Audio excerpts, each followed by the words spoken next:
Alright, figured I'd go ahead and do a rundown of the TNA pay-per-view this Sunday against all odds, and maybe make a couple predictions on here. Um, I think this should be, decent pay-per-view, kind of average. I'm not expecting a whole lot going into this one. There's a couple matches I'd like to see, but other than that, probably just your typical pay-per-view. They haven't really had too many impressive pay-per-views lately, so I don't expect much.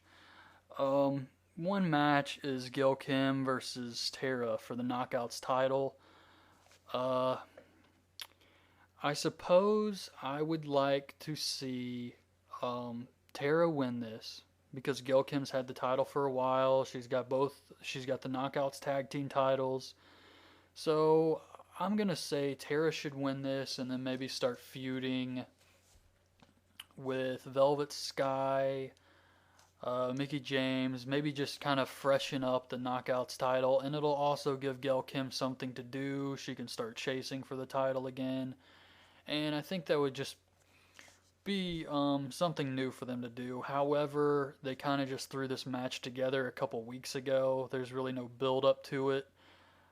It just kind of became Tara versus Gail Kim. So hopefully they can do some cool stuff with this match, or with this angle. So I'm going to say that Tara wins this one. Match number 2, I have Gunner versus Garrett Bischoff with Hogan in Garrett's corner and Eric Bischoff in Gunner's corner.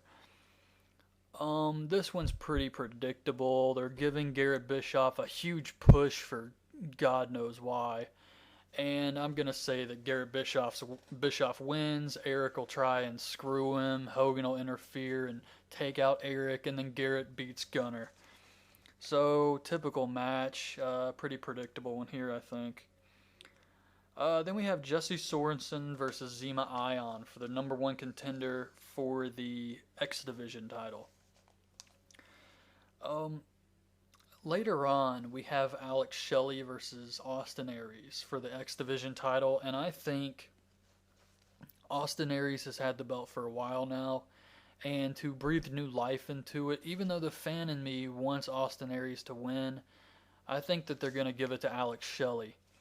So, with that being the case, I think Zema Ion is going to beat Jesse Sorensen here. That way, Zema Ion's the number 1 contender, and he's a heel, so he can start feuding with Alex Shelley, who's the champion babyface. So I'll go ahead and say that for Alex Shelley versus Austin Aries, I expect Alex Shelley to beat him. Maybe Austin Aries tries to cheat or something, but Alex Shelley gets out of it and just beats him. Crimson and Matt Morgan, oh god, versus Samoa Joe and Magnus for the TNA tag team titles. I think Joe and Magnus have this. They've been pushing these guys. They've been building them up. The fans do not care at all about Matt Morgan or Crimson. And they just need to take those two guys and do something else with them. Give the belts to Samoa Joe and Magnus and hopefully continue their push. They can wrestle other guys. They can wrestle, Mexican America. And, just hopefully they can build up a good tag team roster and they can carry those belts. I really want these guys to win because they've been working hard and they're a good team together. But to be honest, I have no faith in TNA doing anything good with them, no matter how great they are. These guys will probably win the belts and then have no one to wrestle, and you won't even see them on TV for like 3 weeks. I mean, it'll just be like one-shot appearances. Like, we haven't even seen Mexican American forever. Robbie E is the television champion, and we haven't seen him in forever, except on Shop TNA ads. So I really have no faith in them doing anything good with these guys, which is a real shame because right now Samoa Joe and Magnus are awesome. AJ Styles versus Kazarian. I think that Kazarian and AJ will have a good match. Christopher Daniels may try to interfere and cost AJ the match. Kazarian won't want to take the cheap victory, but Christopher Daniels has some kind of dirt on him, so Kazarian will have to, beating AJ. And then this will eventually lead into a feud at Victory Road, where it's Kazarian versus Christopher Daniels, or maybe a triple threat match with all three of them, so AJ Styles has something to do too. So that's where I think that one's going.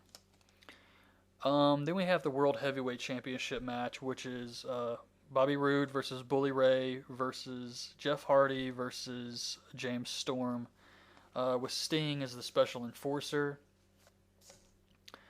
I would like to see Bobby Roode win here and then continue feuding with the other guys and possibly lead to a payoff of Bobby Roode versus James Storm for the title at Lockdown, where James Storm wins. That's what I would really like to see. I know Jeff Hardy is really over with the fans. He doesn't need the title. He's going to get cheered and be over no matter what. So I think they should keep the momentum with Bobby Roode. He can feud with Bully Ray. They can continue this thing up until, and then have some kind of elimination thing at Victory Road. And then at Lockdown, the only people left are Bobby Roode and James Storm, and Storm beats him for the title. That's what I want to see happen. I think they probably thought about taking the belt off Bobby Roode, but after The Rock tweeted him on Twitter and said, "You're doing a great job," knowing how much TNA loves WWE, they might have changed their booking plans based on that and said, wow, if The Rock thinks he's great, maybe he really is great. So I see Bobby Roode winning this, keeping his belt, and then eventually they lead up to a match with him and Storm Lockdown. And that would be good. I think that's fine. And then maybe have Bully Ray and Jeff Hardy feud. So those are my TNA Against All Odds predictions for this Sunday at the pay-per-view. I hope you guys like this show. I will be watching the pay-per-view this Sunday, and I will be doing a full review recap of it after the show. So check back Sunday, and I'll also be doing a review of Ring of Honor's TV show this Saturday night. So thanks for listening, and subscribe to my channel, like the videos, leave some comments, and I will be back tomorrow night. Thank you.